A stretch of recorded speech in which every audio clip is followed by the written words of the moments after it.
Imagine this. You're on a ship called the Red Dwarf, traveling through deep space with some of your best friends, your loving pet, and your crush that kind of likes you back. Sure, your roommate is a jerk. What about the time you tied me hair to the bedpost and then sounded the fire alarm? Listen, I did that because I was sick of you annoying me. I don't have to explain it. I nearly needed brain surgery. What brains? The point is you've always stopped me being successful. That's a scientific fact. Rimmer, you can't blame me for your lousy life. Oh, yes, I can. And you're the lowest ranking member of the entire crew. I'm not the lowest rank on this ship. What about the laboratory mice? You tell those mice to do something, they've got to jump to it. Yes, Mr. Lister, sir. Lister, you are a nothing. But it's really not that bad. You manage, and the pay isn't bad either. Eventually, though, some things go wrong. Very, very wrong.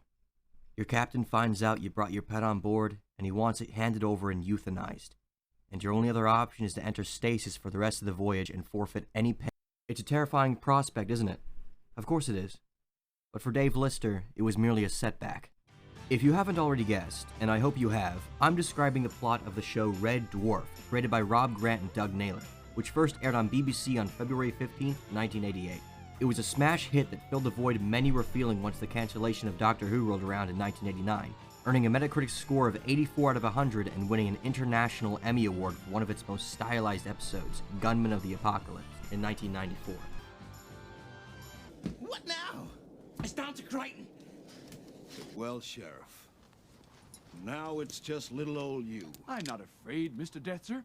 I believe my friends have bought me enough time to complete the antidote program. Now, if you'll forgive the rather confrontational imperative, Go for your guns, you scum-sucking mollusks.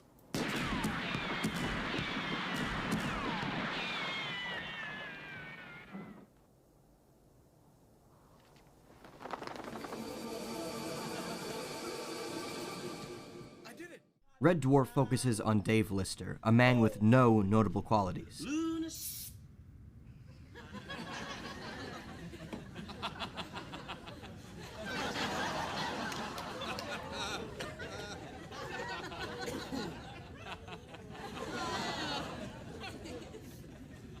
City 7. You can't sing, you know. And you can you? Oh, just because I'm a toaster, I'm tone deaf. Well, go on then.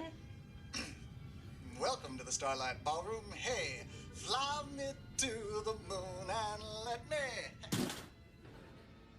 And his desperate attempt to get back to what may or may not remain of Earth. Stuck with his worst enemy, Rimmer, Holly, the ship's AI that went a little weird over the course of 3 million years. Yeah.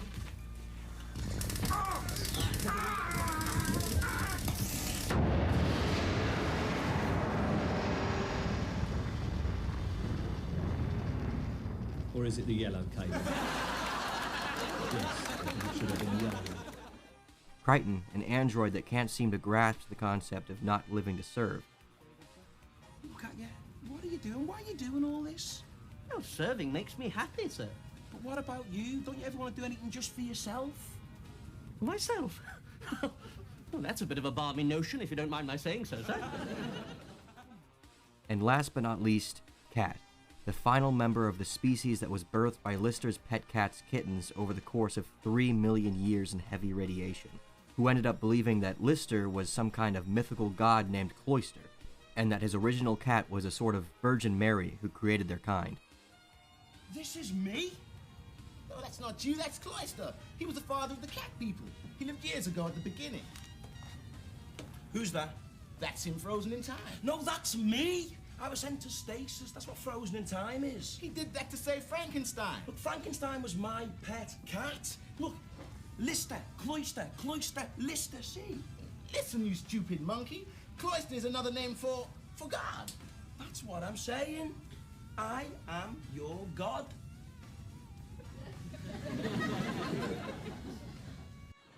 Frankenstein was my pet cat, right? Mm-hmm. And she was pregnant. Now, I got put into suspended animation. I was supposed to be there for 18 months, but I didn't get out for 3 million years. You oversleep, so do I. No. What I'm saying is that over those 3 million years, your entire race of people evolved from my pet cat. I gotta go now, man. But let's do lunch sometime. I'll put it in my diary. 12:30, lunch with God. And, formal dress, you know what I'm saying? It is true, you know. Yeah? Then I gotta ask you the ultimate question. If you're God, why that face? What's wrong with me face? What's wrong with your face? It's upside down and inside out. That's what's wrong with it. I've served a lie. Because you're not there, Cloister, are you? You've never been there. You don't exist. Who's that? It's I, Cloister! Who is it, boy? I've told you, it's me, Cloister. I've returned with it. Is it him? Is it truly him? Does he look like a king? A king? Yeah, yeah. Is he wearing the donut and the golden sausage? Yeah, yeah. Then it truly is him. The show's early episodes focused mainly on the main cast finding ways not to go insane from loneliness and general boredom, and it's pretty lighthearted for the most part. When Red Dwarf truly shines, though, is when it takes a moment to slow down and show just how hopeless their situation really is, and how it's really affecting them. I knew he was dead, and they're all dead, aren't they? Just getting that letter makes it seem like it happened yesterday. You never said much about him. No. He must have been pretty close. Close? Sorry, very close. Close? These moments don't happen often. When they do, it packs a punch. Oh, we can burn your guitar. Not my guitar, Rimmer. It's made of wood. Yeah, but it's my guitar. I've had it since I was 16. That is an authentic Les Paul copy. It's not worth anything. It's just a thing, just a possession. Yeah, but it's mine. How is it any different from my soldiers? That's my lifeline. I need that guitar. I mean, when it gets to me, I mean the loneliness and all that, when it gets on top of me, it's my only means of escape. I mean, I know I'm not exactly a wizard on it. I know it's only got 5 strings and 3 of them a G. But through the whole of my life, I've never had anything to cling on to. No roots, no parents, no education. No education? I went to art college. All I've ever had is that guitar. It's the only thing for the whole of me miserable smacking life that hasn't walked out on me. Don't make me burn you. We've got to. I've been to Titan. I've been to Balansky. I can name 90 men who've slept Fred Kachansky. Me! A London Jet Juniors! The service droid! My mother! Okay! Leave it alone! Leave it!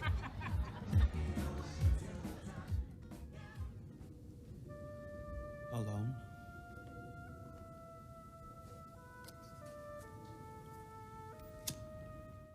Most episodes are single stories, either focused on wacky hijinks that come about from the main characters having nothing better to do than drive each other nuts. Where's me coffee cup with the mould in it? I threw it away, sir. But I was breeding that mould. His name was Albert. I was trying to get him 2 foot high. Why, sir? Because it drives Rimmer nuts. And driving Rimmer nuts is what keeps me going. Or they can veer right off into the deep end, and you never know what you're going to get from that. You can go from a wholesome story of teaching an android to fight against his programming. Some give orders, others obey. That's the way it's always been, that's the way it's always going to be. Isn't that true, Crichton? Oh, yes, Mr. Arnold, sir. Yes, Mr. Arnold. What's the point?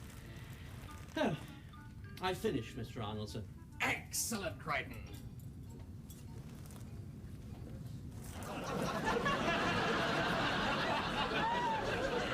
I think it's rather good, Mr. Arnold, don't you, sir? What are you doing? I think I'm rebelling. Rebelling? Yeah, I think that's what I'm doing. You are rebelling. Yes. What are you rebelling against? What do you got?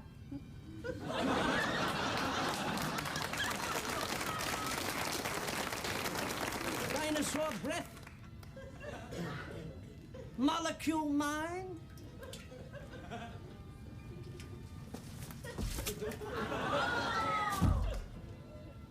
Smeg for brains? I need your bite. You got it?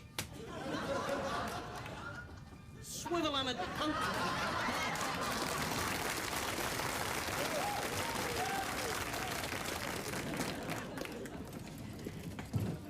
To a story where, well, I don't think I can explain this one in words. Hang on. Something's happening. Some kind of parade or drill, but what? Hang on.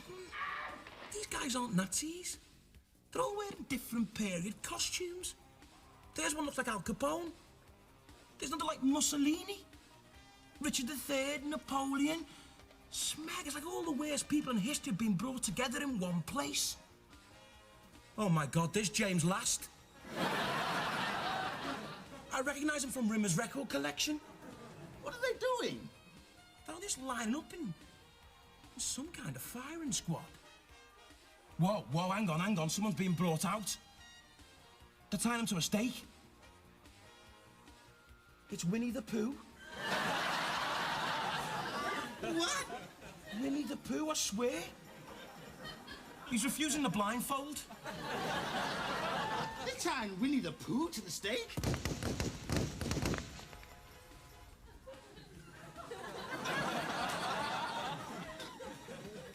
That's something no one should ever have to see.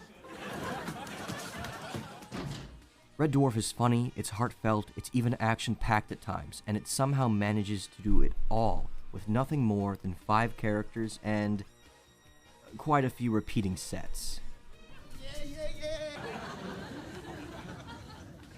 No, it's probably on tomorrow or Thursday. Maybe it's not going to happen at all. It was you. I saw you. I'm sure.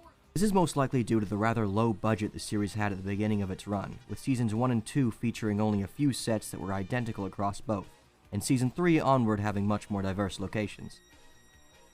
If you want my opinion though, I do wish they hadn't gotten rid of Lister and Rimmer's room after season 2. It was iconic, and featured in every single episode until it just never showed up again once season 3 rolled around. Nah, it'll be missed, but this is already way off topic. I haven't exactly gotten around to my point, have I? Why is Red Dwarf a masterpiece? Well, it's simple. It has character. It has heart. It knows when to tug at your heartstrings and when to make you laugh. Every episode feels unique and well made, even with the lack of budget in the early seasons. In fact, I'd say the quality of the writing and acting are due in part to the constraints of the show's early run. Limitations breed creativity. They didn't have the resources to have aliens and monsters from outer space every episode like Doctor Who did at the time, so they had to think of something different to fill their time slot with. For instance, the first season finale is just about Rimmer having an ongoing argument with a copy of himself that Lister accidentally created at the end of the last episode. Every scene they're in together is just the two being as petty as humanly possible to each other, with it ultimately culminating in Lister deciding to shut one of them off for good by the end. And him choosing to shut off the original Rimmer instead of the copy. The episode ends with Rimmer pouring his heart out about where he went wrong in life that ultimately landed him where he was on board the Red Dwarf in the first place, and Lister revealing afterwards that he had shut off the copy during their conversation, and that the original was here to stay. It's pretty heartwarming, and starts the gradual process of the two men becoming actual friends as the series progressed. You promise? I promise. You swear absolutely? I swear absolutely that I promise that I will never mention gazpacho soup again. All right. You're a bit of a slob, Lister, you know, but when it comes down to it, you keep your word. This time I'm gonna believe you. Let's go for another drink. Super. Now, about Rimmer. You wonder why he has that stupid little H on his forehead? Well, it's because he's dead. Dead as a doorknob. He died in the radiation leak that killed the entire crew aside from Lister. You work on the drive plate. I know, sir, and I accept full responsibility for any consequences. Emergency. There's an emergency going on. It's still going on. Clark, Rimmer, please hurry to White Corridor 159. It's an emergency announcement.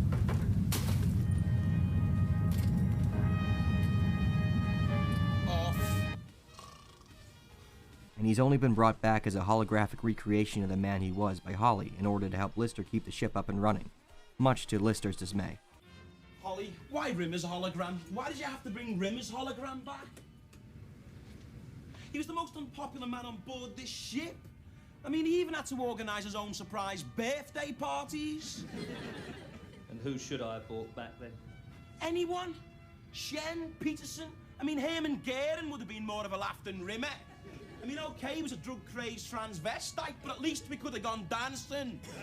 Water. I brought Rimmer back because he's the best person to keep you sane. Oh, crap. Not you! I do apologize, I wasn't paying attention. See you later. What about Christine Kachansky? You could have brought Christine back.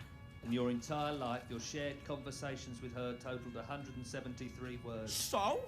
In terms of wordage, you actually had a better relationship with your rubber plant. And not Rimmer! He's the person you knew best, over 14 million words in all. Holly, 7 million of those were me telling him to smeg off. And the other 7 million were him putting me on report for telling him to smeg off. Jean-Paul Sartre said, hell was being locked forever in a room with your friends. Holly, all his mates were French.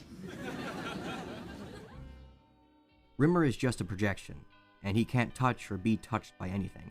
He does, however, get his body back around season 5 or 6, so he ends up alright at least. He and Lister have a strained relationship, to say the least, with their personalities butting heads in almost every situation the two are in. A brilliant decision by the writers, since they're forced to spend their time together because... There's nothing out there, you know. There's nobody out there. No alien monsters. No Zargon warships. No beautiful blondes with beehive hairdos who say, show me some more of this earth thing called kissing. It's just you, me, the cat, and a lot of floating smegging rocks. That's it. Finito. Their constant arguments and rudeness towards one another lead to quite a few beautiful moments of them opening up about themselves, something neither would have done if they hadn't been stuck in such a dismal situation together. And that's the glue that holds Red Dwarf together. The characters.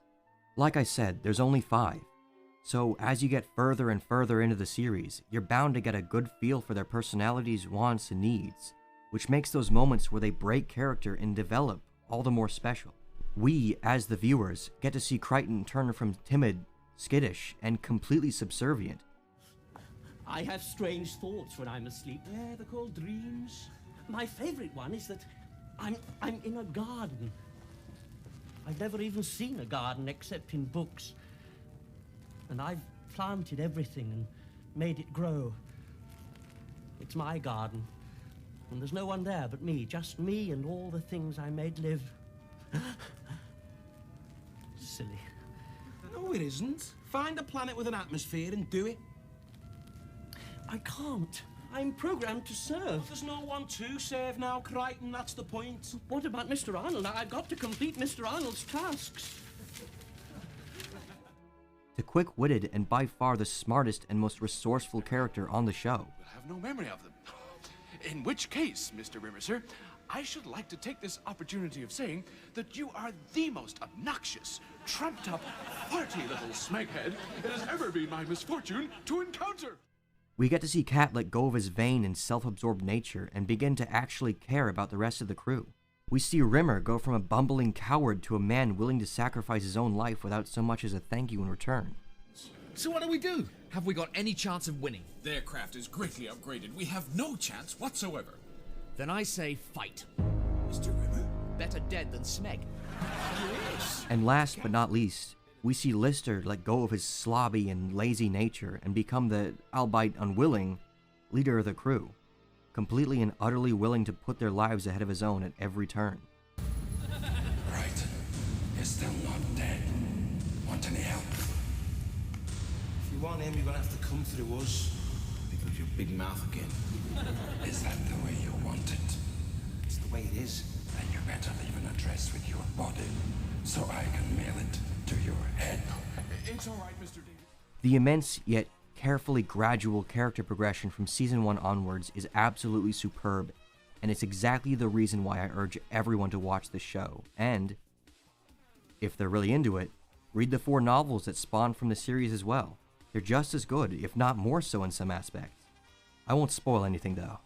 Red Dwarf is an experience that everyone who enjoys a good story, a good laugh, and maybe a good cry will greatly enjoy. I promise you won't be disappointed. Now with that said, this is possibly Cake Tier Debater, signing off. Good night, YouTube. Who shall returneth to lead us to Fushao, the promised land? No, it's not Fushao, it's Fiji. And I'll lead you there. That's where we're going. Holly, plot a course for Fiji. Look out, Earth. The slime's coming home.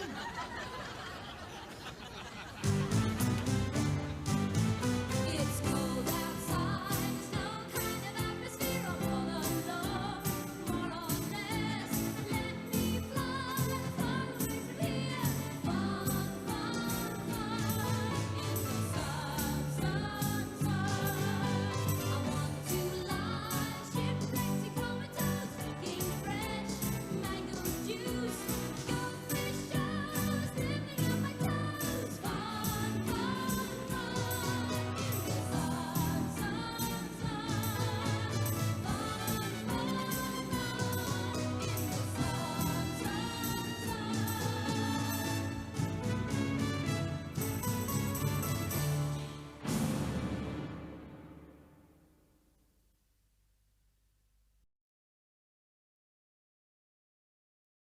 Hey there, this is future me editing this and realizing that I need to add something in. The show is currently on Amazon Prime Video right now with a subscription to BritBox.